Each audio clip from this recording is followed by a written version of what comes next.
A journal work carries decades of silent dedication. A diary records the vital signs of migratory birds. An old man takes the initiative to take on the responsibility of rescuing migratory birds. Li Chunru, 78 years old, is the director of China Poyang Lake Migratory Bird Hospital.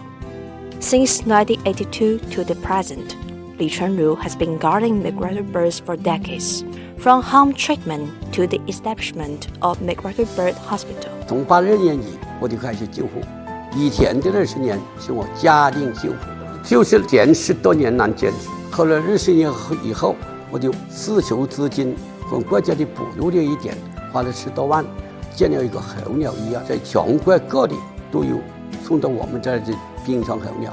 最远的是吉林，几十年来我放飞的候鸟是数以万计。The story of Li Chunru and migratory birds began in a heavy rainstorm at one night in 1981.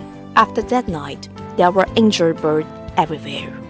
Li Chunru clearly remembered that he saved more than 250 birds among over 370 migratory birds he picked up. 1981年大风暴以后啊，有很多鸟了，就晒到地下去了，有很多鸟了死在地里。我那一个晚上捡到了300多只鸟，370多只我记了，熄火了250多只。第二次呢，有几只苍鹭学飞的时候晒乱了脚，经飞咕咕掉了，怎么办呢？我就弄个人工爆炸固定，这样4只全没了。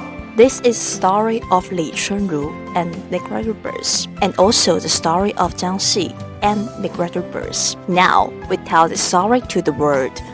Let the migratory birds of Poyang Lake take the culture and history of Jiangxi to the world.